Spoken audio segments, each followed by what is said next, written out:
listen on the World Wide Web at WRDT560.com. The materials and information provided are for informational purposes only and are not intended for use as diagnosis, prevention, or treatment of a health or other problem, or as a substitute for consulting a licensed medical professional. Some concepts presented herein may be theoretical and have little or no scientific substantiation. Users are advised to conduct their own diligence. Welcome to Ask the Experts, where you'll learn about a variety of life-enhancing subjects. Today we delve into holistic healing and whole food nutrition with the Natural Health Authority, Jason Eagle of Strategic Healing. And now here's Jason. Okay, everybody. Hi, this is Jason Eagle, your Natural Health Authority, with another show.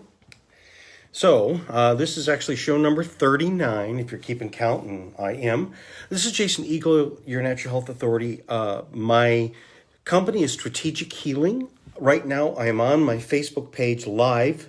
So I put my radio show on Facebook and then later on YouTube. So as I say, you can't rewind radio, but you can YouTube and Facebook. So my Facebook page is Strategic Healing, and then my YouTube channel is Jason Eagle QRA.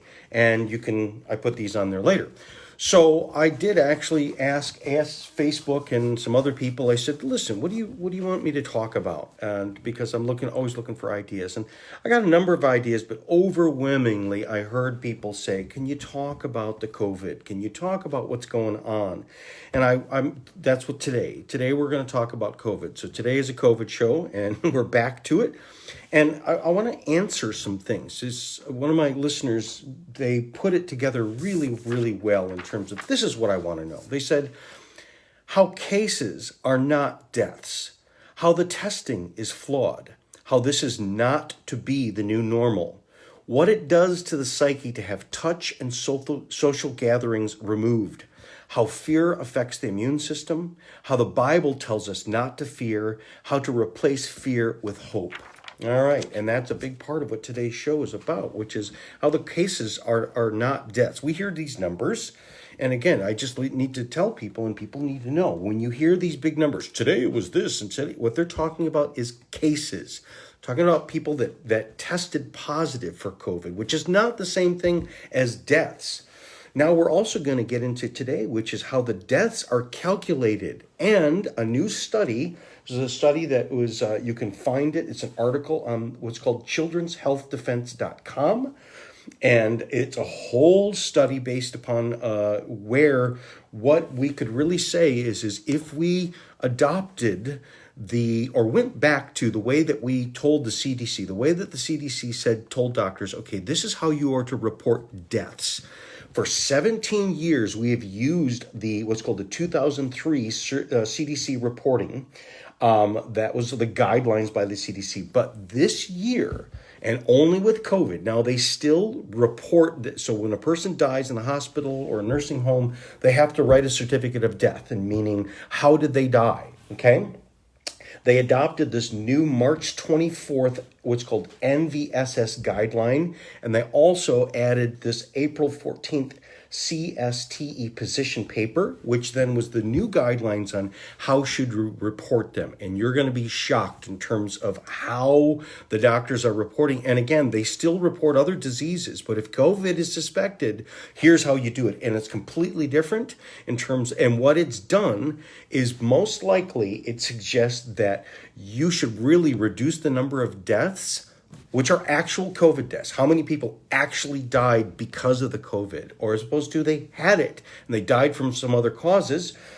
You could reduce those numbers of COVID deaths worldwide, well, let's just say United States, okay, by 90.2%, meaning reduce it by not over half, but more than that. And I'm going to tell you how that what the science and what the data states that's possible to question, and saying, could that be true? How cases are calculated, how it's not what we think.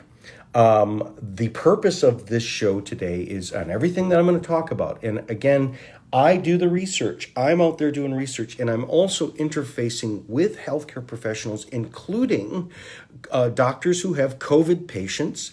A doctor that I have, a recurring doctor, on this show. If you don't, go back and listen to him. But I've had a doctor that has been treating COVID patients, and we're talking about it. And what we didn't know, we know some things now. And I'm going to go back to even answering even some of the things about how they test and what the numbers mean. Okay? So again, and then towards the end of the show or somewhere else, I'm also going to address some of the new data on hydroxychloroquine, brand new data that came out from Henry Ford. So if people are up to date, which is what's going on in the news right now, which is there are these doctors that stood out in front, the white coat doctors that are being ridiculed in terms of how dare they say that and who do they think they are, especially this woman from Africa who's trained in Africa, and how dare she be a doctor here, like African doctors are not real doctors. She is a real doctor, and she's treated over 350 COVID patients, and a lot of people did not like what she had to say in terms of it was removed from Facebook. Trump tweeted it. And there was a lot of besmirching in terms of what did that lady say, and do you know what the other things that she said, and they're spreading this data about hydroxychloroquine. Let me tell you, this new study's out by Henry Ford, out of 850 bed people. Henry Ford is the first one that came out with this. This is a Michigan, and they came out with a study that says, okay, it is very effective in terms of reducing the deaths of COVID. And then now also we'll go into how they're saying, well, we don't trust that study because it's not a double-blind placebo. Everyone's kind of, even Fauci himself. Well, right now they are in the beginning phases of creating the 3,000 cases of doctors and nurses who they're testing in a double-blind placebo-controlled study. So, hey, doctors, like this is what you were asking for. But this is not for COVID patients. This is for doctors and nurses that are taking it as what's called a prophylactic. Prophylactic means I don't have it. Is there something that I could take that would protect me from it because I'm exposed to it? Meaning we have the studies on when you give it to people who are very sick, what does it do?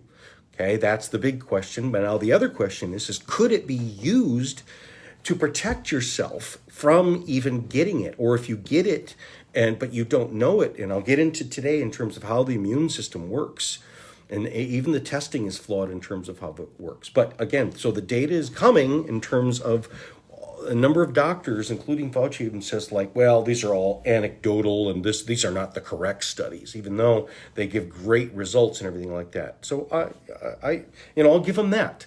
Those studies are coming, but they're working on it right now, and so. Today, let's get a little bit into starting with the first part, which is testing.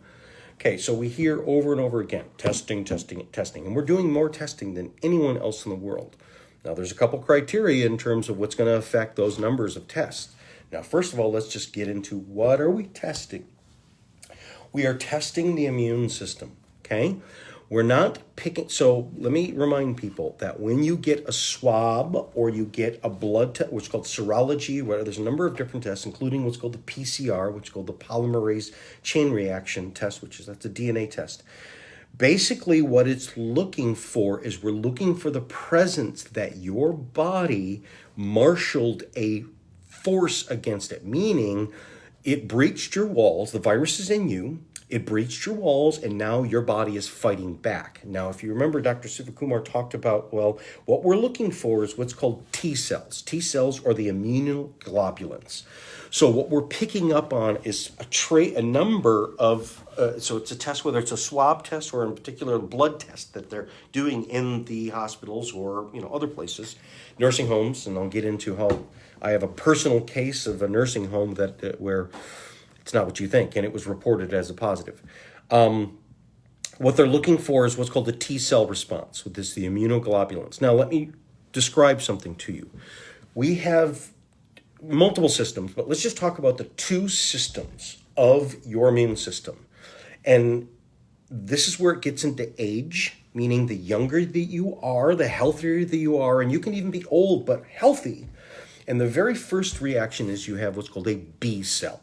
So let's say we ingest, we breathe it in, we touch it, and it has to be on droplets of liquid that has to be touched to your face, your nose, your eyes. They're talking about aerosolized, but it still has to be droplets. It's not, aerosolized is not a vapor. It means it has to still be physical droplets they don't hang in the air. They fall to the ground. So the situation of coming in contact with it is still, again, it's a spectacular thing. Okay. But what happens is it gets into your system.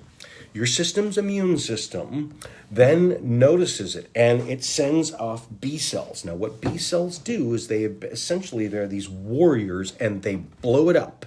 And then what they do is they take parts of that body, meaning it's kind of like, what you would call like Mad Max, which is like killing a person, and then they're taking their skull and putting it on your car as like a advertisement of like, I've gotten this guy, like success. But it's also an advertisement to other cells to say, here, this is what you should be looking for.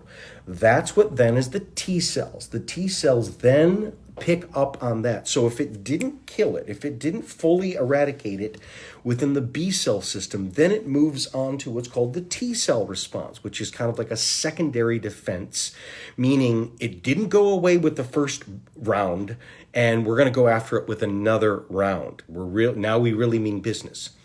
Okay, that's what we're looking for, is what's called the T cell response, the immunoglobulins. Okay, now what we're finding is now let's get into the testing, meaning if they test and they find the presence of that.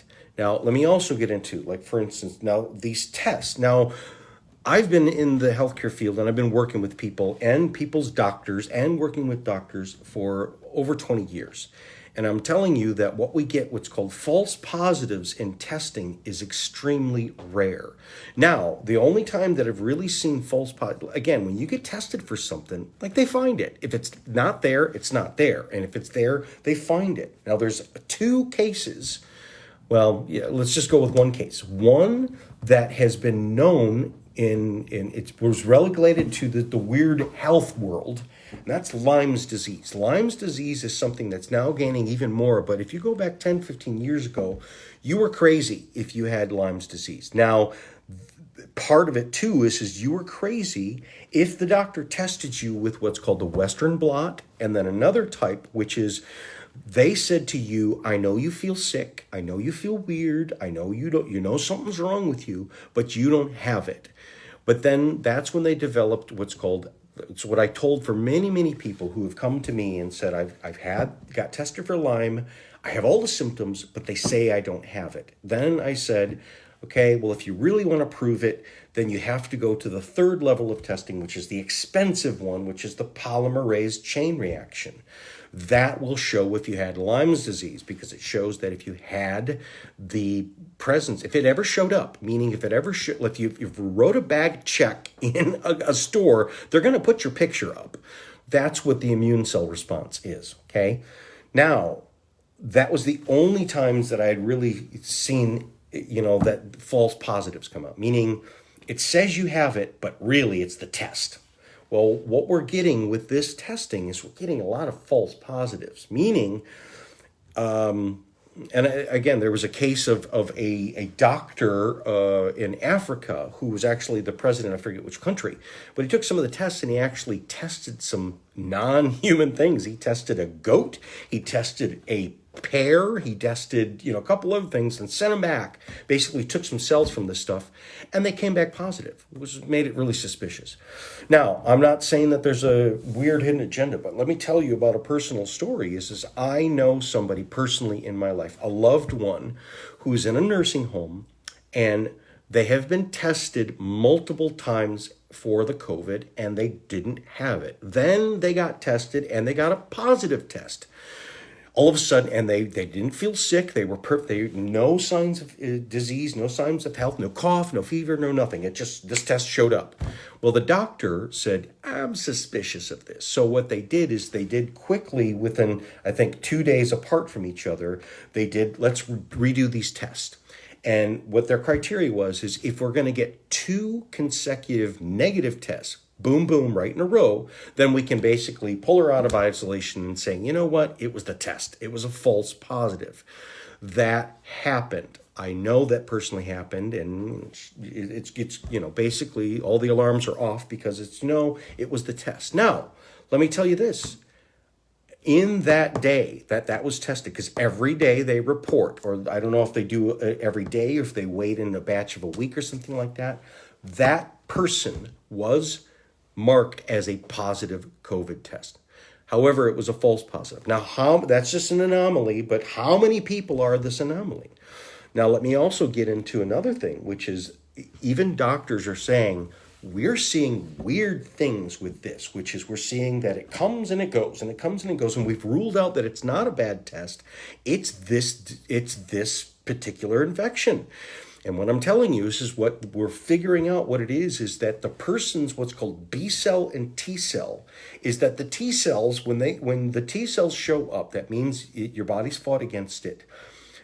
Our original thinking is once it's there forever, or, a number of years. And then maybe that's where they say it kind of goes away. And that's the whole idea that you have to get a vaccination or get a booster. It's because it wears off.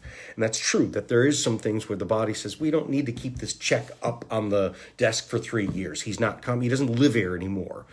So that's kind of an analogy with how the body does it. Well, but what they're seeing is that they're seeing that the T cell response comes and then it goes and then it comes back. So people that I know that are healthcare workers, where they tested negative, then they tested positive, then they tested negative again, then they tested positive, and all back and forth. And it's not the fault of the test. What it is people's immune system are switching back into when they're strong and healthy. That's why children, below 14, look at the numbers. They don't have it. There's very, very low deaths, and just the numbers are completely different. Why? Because when you are young, typically you're much stronger, you're much healthier, you have much more what's called cellular energy, cellular metabolism, which is based upon minerals. This is known, which is what makes you healthy. It's how many minerals. Do you have enough minerals? And when your minerals run too low, then your immune system does not have enough energy to keep it going. And then the worst cases is now when the people really, truly died from COVID, what they died from is their lungs filling up with fluid and other systems collapsing because of their immune system, because their immune system couldn't turn off. Okay? So, now, let's also get into another thing that I have discovered, which is there's a new study that has come. Again, let's go back to that article, which is the testing of the numbers, which is forget about deaths, okay? Forget about cases. Now let's go back to deaths, okay? Meaning the number is counting of how many people died from that, okay? Now, let's go a year ago. When a person is in the hospital or a nursing home or whatever, or let's say found at home, there has to be a coroner's report. There has to be a doctor's report that says we examined them and we believe they died from this. Now, I know this personally because my family members, I have my father and my mother die of cancer, but they didn't die of cancer because what was listing on where they died, yes, they had cancer. Okay, and cancer ate up their body and they were in the hospital and everything like that. But what they died from, my father died from heart failure because the cancer was so far advanced that what happened was he was in a coma and eventually his heart, because the fluid and all this other stuff, his kidneys shut down and then his heart stopped. So the top levels of death, even with that, so that was listed as that. That was, and I had it. I had the death certificate in my hand of both my parents. And it said what they died from, which was their heart stopped. Eventually this disease, and then underneath that, so we get into what's called line 1 and line 2, and we get into what's called the top of line 1 and the bottom of line 1, and then what we call line 2. This is where we get into what's called co-morbidities. Okay, meaning the person didn't just have COVID. They tested, but they really had other things. And the huge amount of deaths worldwide is attributed to one or more comorbidities, right? So if you go back to last year, the CDC guidelines to everybody, which is based upon what's called the 2003 reporting, or it's what's called the 2003 CDC guidelines. It's been for 17 years that they all agreed this is how we're going to report it. Meaning, the most important thing is, what do you write on line 1? Okay, they came out in March 24, which is they basically rescinded that and say, forget that. If we suspect COVID whatsoever, we're going to use these new guidelines, which is based upon what's called the NVSS guidelines and what's called then later it was a position paper that was written, which how that got turned into a CDC guideline, I don't know. It's called April 14th CSTE position paper. And what it told them is said, okay, now if we suspect COVID, okay, now let's just start with if they test for COVID. Let's say they have been in a nursing home and they've got kidney failure, they've got COPD, whatever, and then the day before they died or the day of their death or even after post-mortem, meaning they died, and let's test some tissues in their body and it shows up as COVID. It shows that they had it. It was there.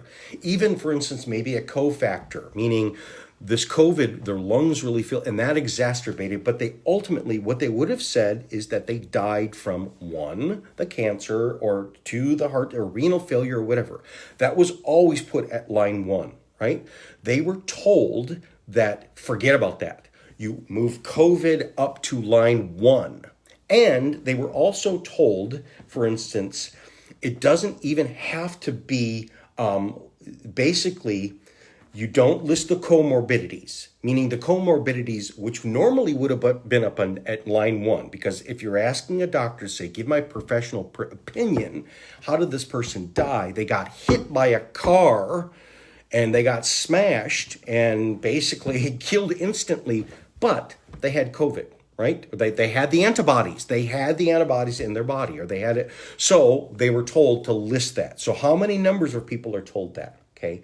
Now we also have another one, which is, now this goes to that's deaths. So what that means is this new, if they went back to, instead of using these new guidelines, and they went back to the old guidelines, meaning say, okay, doctors, we're using your professional opinion. We know that they have it, meaning a person died with maybe the sniffles or literally no fever whatsoever, meaning there's people that can test with the COVID that have what's called asymptomatic. And there's huge amounts of numbers that are actually asymptomatic. They're all lumped in there. Asymptomatic means you got it, it was there. It shows that it was there, but it did nothing. It left no trace. And especially children have that, which is, children can catch it, get the sniffles for 3 hours, and then, feel better or not feel anything at all. That is a correct B cell response, and it's not going to show up in the tracing, okay, or in terms of the testing. Okay, now here's the other thing that this new March 24th guidelines and the April 14th guidelines, meaning basically they said contact tracing, which we've heard about that. What does contact tracing mean? Contact tracing means that, let's say person went to their doctor or showed up at one of these sites and tested for it and said, yes, you positively have it.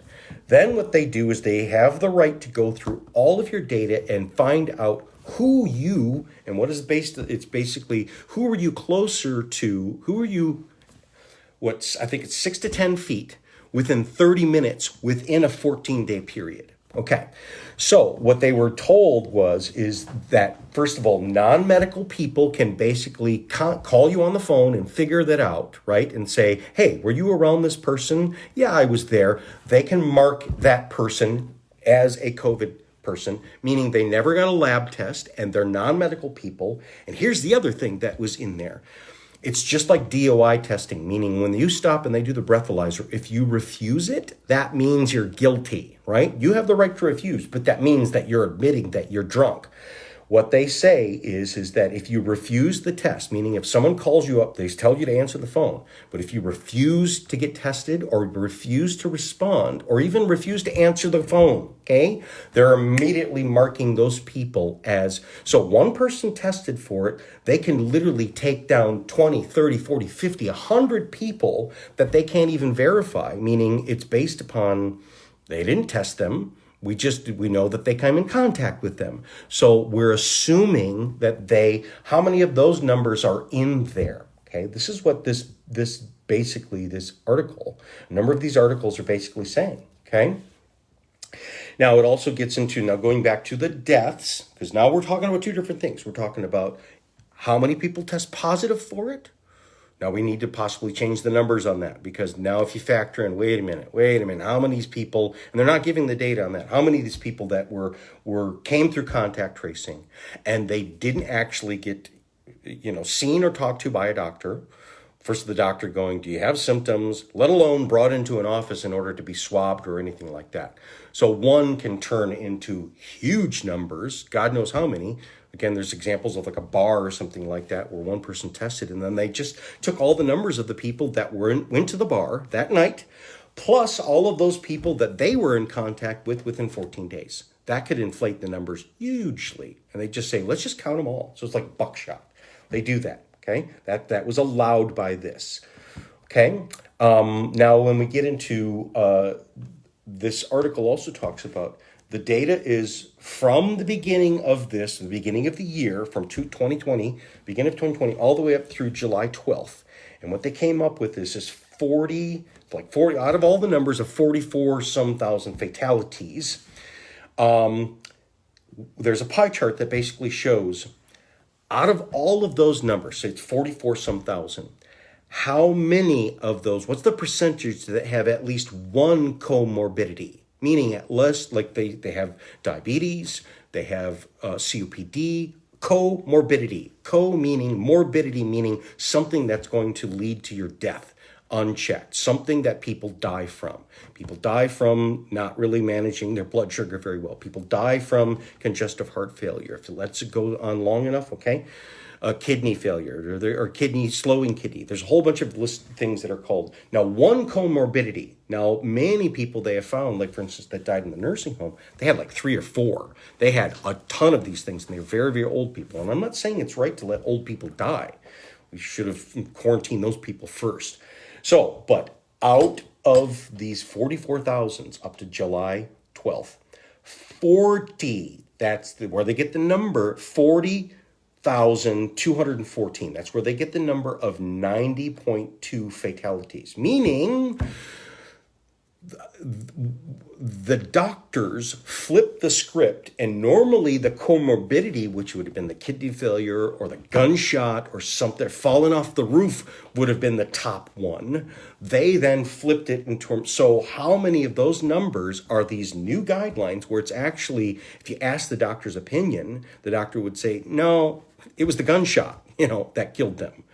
Okay, so that's where we get that number. So all I'm saying is I don't know the truth on this one, but I know enough to kind of know what I'm suspicious, and we just need to know some of this data.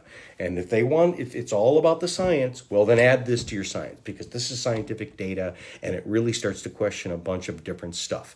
And I'm not saying I know the answer, but I'm here to go through this with you and help you to understand that it's the question and it's the questioning that is the most important answer, if you will. That's what you really need. And the most important answer, okay, is not fear. The most important, whatever answer I give you, whatever you get from there or whatever, does it lead to you being more afraid, or does it lead to you feeling more comfortable and more confident?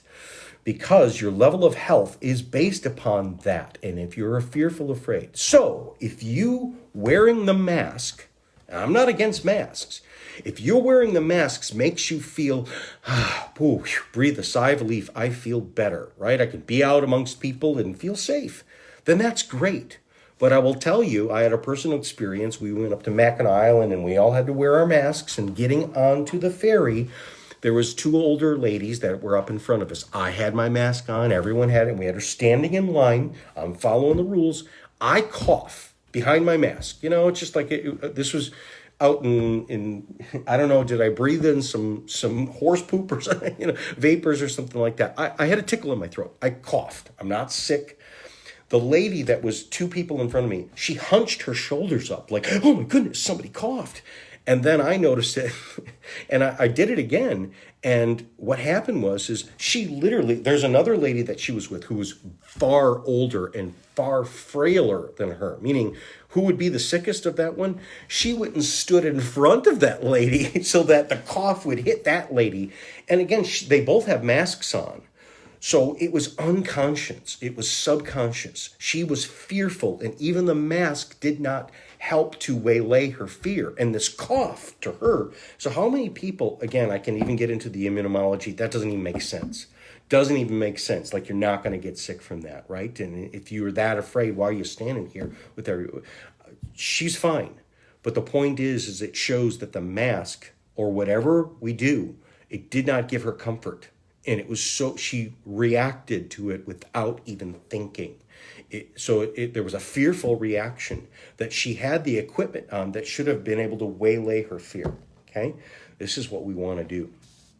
Okay, I'll talk a little bit about how one of the when we're talking about the cells in terms of the T cells and B cells, I'm going to lead you back to again. This is Jason Eagle, your Natural Health Authority. You can find me on Strategic Healing, my Facebook page, and my YouTube channel is Jason Eagle QRA. I still highly recommend Dr. Vincent Medici. That's MediciEnterprises.com.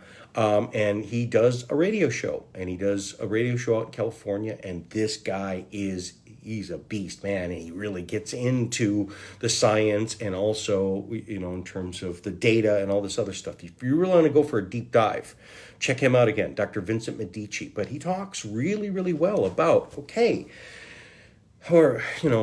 what should we feel about kids going back, right? I'll address that, which is, again, this B cell thing. They're strong, they're healthy, and they're not going to get sick from each other. And if they do, when they do catch it, they're catching a morphed version of it that is literally, they're sharing the immunity, right? And it's literally, it's the cure sharing the cure, okay? Yes, people can get sick and things like that. If your kid is, then they should not be in school, right? But now the real question is, so that should, number one, make people, the data basically, I'm telling you what the data says. The data basically says, and common sense and what the doctors are seeing is, don't worry about the kids. Below 14, do not worry about the numbers. They're not going to get sick from going back to school. Now, then that leads to the teachers. Are the teachers at risk? Now, the teachers are at risk from other teachers as well as from home. The teachers are not at risk from the kids. The kids are not going to be sharing it because what the kids share with the teachers is really the reduced form, is the basically not the unneutered form, it's the neutered form, right? So literally, and again, I don't know this proof positive, but that's what the data is looking like. That's what it's suggesting, and that's what we're learning about immunology, especially with this thing. It's teaching us a lot about how the immune system works. And again, the take-home message is get healthy. Get strong, get healthy. Again, the answer is take care of the sick and elderly people and get them healthier. In these nursing homes and things like that, give them real good food, give them minerals. Forget, yes, they got to be on the drugs that they have to be on and other therapies, but get them moving and get really good. They should be on supplements. Not just with their food, okay, and not fake vitamins and things like that. We should be pumping them up with greens. They should be drinking green juices. We could have this in pill forms. Again, I got a whole shelf of all this stuff of they should take 4, 5, 6 of this, and you'll watch them get stronger and better and literally fight off this and save their lives, okay? Let me get into, the reporting cases, okay? Yes. Okay, then let me get a little bit back to, again, where, this is for my doctor friends. This is for my nurses and doctor friends, which is, okay, let's just take and throw out these numbers and let's just go to a different thing. There's what we're seeing and what we've seen before, and we all agree what we're seeing in terms of testing and response. We've never seen this before. And is it all the data, or is it literally actually how people react? Yes, it is how people react in terms of, like I said, is we're seeing the immune system do something different that we never knew that it could do before. And yes, it's exposing what it's always done, right? And it's also exposing, I'm going to tell you the cliff notes on it, which the doctors should figure out, which is health. It is about being strong and healthy. Get healthy. Get your minerals back. That's why the use of the zinc and things like that is so super important. That's why vitamin D is so super important, especially if you're more melanated, meaning you had darker skin. These things matter because it materializes, and if your skin is darker and you're designed to absorb and convert more sunlight energy into vitamin D, if you don't get enough sunlight, you're not going to convert vitamin D. And the darker your skin is, the more dependent your cardiovascular system and whole immune system is on getting vitamin D. And if you get robbed of it, it's going to be harder on you.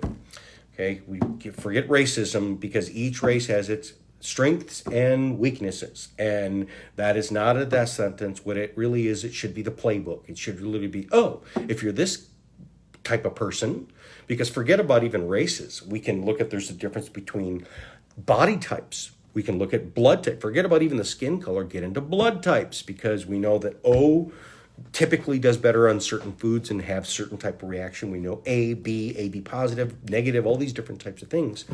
There is some really great, not only data, but also just people have been, like me, have been treating people in terms of, if you're an O person, like an O positive, really, you've got these type of conditions because you've been eating the wrong types of foods and the wrong types of minerals, and you really should be eating these types of foods. Whereas if you're this person and you've tried that particular diet and tried what that person did, meaning I did what they did and it was worse for me. Okay, and then you do something different, which is there's a ton of different diets, there's a ton of different exercises, there's a ton of different chemistry, and what we really want to do is you want to match up where you are, who you are, and what you are with what you need and what you don't need. And it can really be boiled down to a lot of it's food and nutrients, okay? But we can also get into, like I said, is everybody, forget about food, forget about nutrients, because we can differ on terms of what type of people, there's different types of foods, but every human being needs good hormones. Every human being is affected by fear. Every human being is affected by love and contentment and all this other stuff. Now, there are certain human beings that actually, because of the way their system is, and we've seen them, they literally feast off of what is hurting other people. They feast off of the bad stuff, meaning like a narcissist. Are there people that like seeing you in pain? Are there people that like bothering you? Are there people that get off on stress? Yes, there are. Yes, there are. Are there people that are getting off on violence? Now, as I said before, we can trump a lot of this stuff with what's going on in terms of it is, if we were really like I said, test the people for bacterial, parasitical, viral infections. And I don't mean the COVID. There's a whole bunch of other types of viruses.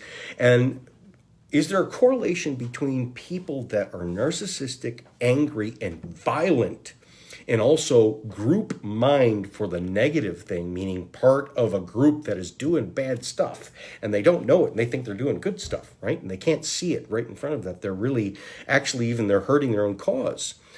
Are they infected? Is what's underneath it is something controlling their mind, right? I'm not talking about aliens, although if you consider how a parasite or whatever, that's the aliens, meaning it's foreign to your body, something else living inside you. And as I said, we know that the different living life forms can secrete hormones like behavior modification, meaning they can give you the happy pills and they can give you the hurty pills, the depression pills. And nobody likes being depressed. And many people try to find a way out of it. Now, again, like I said, can there be human beings that feed off of the negative? No, there's no human being that feeds off of the negative. What's feeding off of the negative is what's living inside them and is controlling them so much, and also rewarding them, right? Rewarding them for that behavior. And so ultimately they would, they're dying. They're dying sooner, meaning is a narcissist going to hurt themselves? Like, is a type A personality going to die sooner from heart attack or whatever? Yes. Yes, we know that, right? So it makes sense for everybody, no matter who you are, is to have better hormonal health from being happier, and also not happier from just like, okay, because some people are happy from doing bad stuff. You want people to be happy with what gives life, happy with what is life-giving and life-affirming and truth-affirming, right? So, part of this too is what we're seeing is actually, as I said in the very beginning, is we have to consider this like a mind virus too. Like, again, this has hacked our brains. But I'm telling you how it's not even just even mental. This is chemical.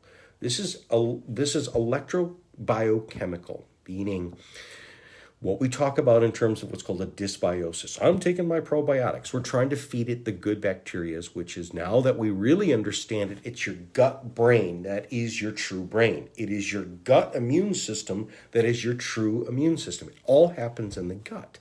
That's where food goes, right? But that's also, too, just in basics, that's where emotions start first. That's where your gut feelings start. That's where the anxiety starts in the pit of your stomach, right? And these are not just coincidental things. It's because people feel it there because that's where it's really happening. And then it goes up to the brain, and then it goes throughout the whole system, right?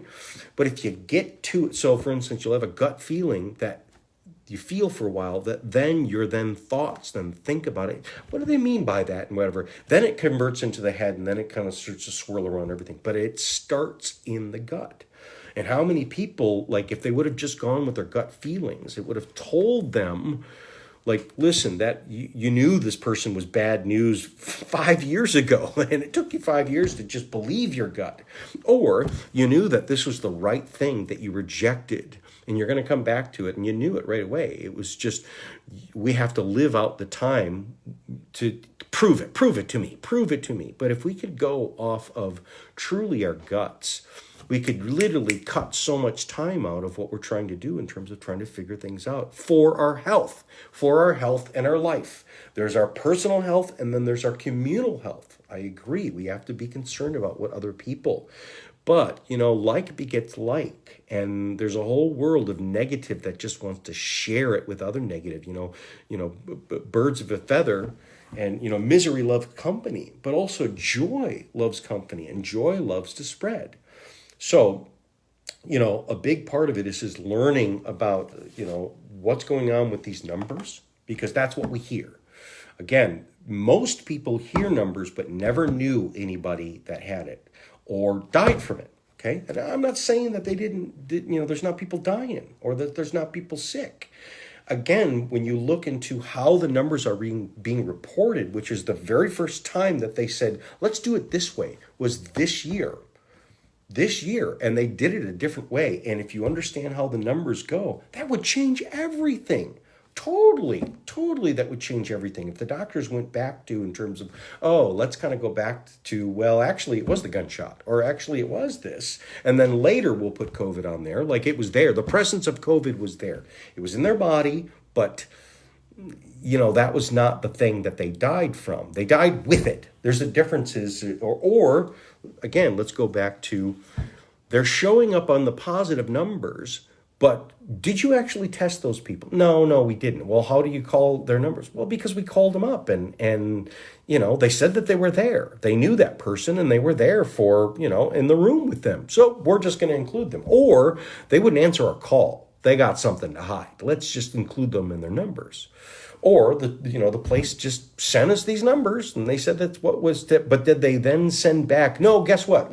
20 of those were actually false negatives. And then when they do send that numbers in, do they accept it? No, they go, nope, too late. You gave us the numbers. That's what it was, and nope, you can't take it back. No takesies, backsies. That's how the system is playing. And if you really put that on an exponential level, meaning that's one state, one community, then go to all the others, then go to the whole country, and see how many of that is happening in there. If you understand just statistics, wow, that's where they come up with, we really could take the death numbers and say, tell us the true number, which is the ones that actually 100% died because of the COVID, not with it, Not there, but because of it. That's the thing that really, really made them die. Reduce the numbers by 90.2%, possibly. That's what it's looking like. Okay? And then again, these people that, like, for instance, going to that one, which is the white coats, the doctors that stood out in front of them and basically said, here's our experience. There's been a whole bunch of people, they're scrambling to take it down, and they're also scrambling to kind of tell you, who do these people think they are? Who are they? She's an African doctor. What does she know? She's not. She's an American doctor, okay? And then they're going to try and talk about, like, for instance, she's crazy because she's saying all these crazy things, right? Well, she's a pastor. And if you follow which I've watched her channel, I've watched a lot of what you're saying. This is a Christian radio station. And if you are a Bible scholar, what she says is like, that's not crazy. That's exactly what the Bible is talking about. If you are a Torah scholar, meaning even if you're just a person that reads the Bible, but let's talk about the people that really read the Bible. They get their Strong's Concordance out and they go, what do these words mean? And they go back to the original language and what does it mean? We get into things like talking about the giants and Anunnaki. And when they're saying, that she says that it's, that we're playing with demon DNA and stuff like that, that's what she's talking about, right? Which is, she's not talking about crazy, alien stuff. What she's just talking about is just what people in the Christian community have been coming more and more to kind of go, I think that's what it says. I think it says that in the beginning of history, there were these giants that then turned into the renowned, and that was the reason for the flood. Now, we can get into people. Now, there's the scientists who are going, oh, that's all Bible stuff. That's all crazy Bible stuff. Well, there's a bunch of crazy Bible doctors who go, I'm a doctor, I am a scientist, and I also believe what the Bible says. And I can also take and look at the genealogy and say the science said that this is true, or it leads us to believe that what the Bible says and other books in terms of go to any religion or in any country. The Chinese talk about this stuff and everything. And it's not that hard to kind of say, basically, is there something else going on here? Is there something else going on? And so just for people that are Christians to say, when they see bad news about this and then they say, well, you know what, let's just throw her out because I don't want to listen to somebody that talks about crazy alien stuff. She's talking about the same stuff that we're seeing on a lot of your Christian, TV shows, your cable shows, in terms of, stuff that is like, wow, this is what the Bible said. And this is what the genetics say. This is what we're seeing in actually, next week, I'm going to talk a little bit about in terms of some new studies. It's not actually that new, but in the genetics in terms of, wow, what are we discovering about the human DNA and what are we seeing inside there? Whoa, like it leads us to kind of go, how did that happen? Like, that's what this means. I'll talk about that next week. But again, these are people, they're trying to take them down and they're trying to say, number one, who do they think they are? They're respected doctors, and they have seen these cases, and they have used, now they're also trying to use that to basically besmirch the hydroxychloroquine. Okay, now let me get into today. It just came out, and it's based upon a study from Henry Ford, and this is going to be published in the International Journal of Infectious Disease. It's a study that was completed by Henry Ford. And what they found that the use of 1-hydroxychloroquine in really sick patients and also the use of hydroxychloroquine and azithromycin, they had both of them kind of, there's these where there were just the hydroxy, there's these where the hydroxy and the azithromycin, and then there's these patients that had zero treatment of that. And when you look at those numbers, the death numbers are lower. Significantly lower. That's what it says. It's basically, okay, they say that these studies, like, how can they dare say this? Okay, the studies are out. And these are peer-reviewed studies. And now the same hospital is also, the same group, Henry Ford Group, is also in the middle of building another study, which is even better than this study. This is what's called a double-blind, placebo-controlled study. This is the one that all the doctors say, listen, it's not real unless you do it this way. They're going to do it, but they're doing it on, as I said, which is there was a famous person that said, I took it, I don't have it, and I took it just because the doctors told me that, like, these frontline doctors are taking it just to be as an insurance measure. I took it, I didn't feel anything, I didn't feel any better, I didn't feel worse, I felt nothing. I did it, right? And I feel fine. Okay, there is a large contingent of doctors, and that's what the study is about, which is a study to say, okay, we know that it helps people that are sick, and they're going to do some double-blind placebo-controlled studies on this. But they're also, now this group is going, forget about that. Like, we're satisfied. We know that well enough. Now what we really want to know is, do we give it to non-sick people? And I said, a number of shows back, is they literally have found people that were given it that had mild symptoms of the COVID, but they also had heart disease and cancer and other types of things that were co-morbidities, and by taking the hydroxychloroquine.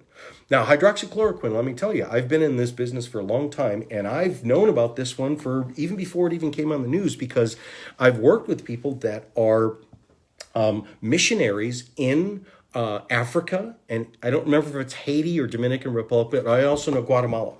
So I've worked with people that have come to me that had malaria, and the doctors put them on that, but they also wanted them to, they came to me and said, is there some other things that I can use to help with that? So I know hydroxychloroquine has been used.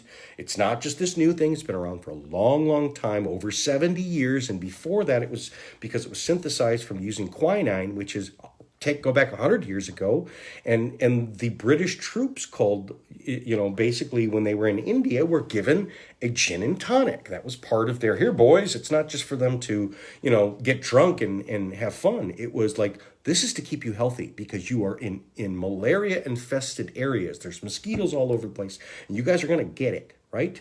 But can we give you something that will protect you from getting it? And when you do get it, it's mild and it supports your immune system so that you can get over it faster. So I've had experience with the hydroxychloroquine in terms of people using it for that, using it for lupus and stuff like that. And it works because it's killing an infection.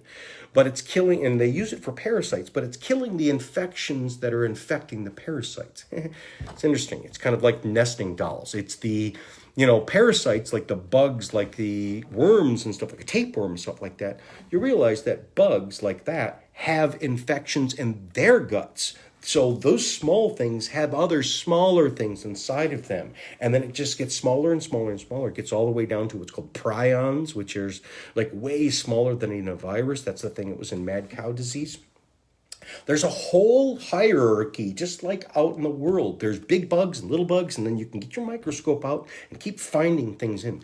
What hydroxychloroquine is doing is it's going after those small, small things, and it's bringing those number down. Now, the people, when their lungs filled up with fluid, which then turns into bacterial infection. See, azithromycin kills bacteria, but it doesn't do anything for virus. In fact, it makes a virus worse. So why would they give it to a person as virus? Because not only did they have a viral infection, but their immune system, as I said, they didn't have enough energy. Their immune system went kind of putzed out, which then instead of your immune system turning off, what it does is your immune system goes into an auto mode where it says, okay, we're just going to double down on it. It just closes its eyes and just starts swinging. And it starts even beating itself up. That's its last-ditch effort to save itself. Now, what could bring a person back from that? Number one, bringing up their energy, bringing up their cell energy, getting their minerals in them. That's where the zinc comes in. But also, too, is if a person's got bacteria in their lungs, if you, on top of, let's say, the COVID virus, now they got two things. Now they got three things. And usually what's going to take them down if their lungs are really bad, it's the bacterial infection. So they make this cocktail. And what they're finding is again, I'm going to say that the study, people that say, this is not proven. It is. It's being proven.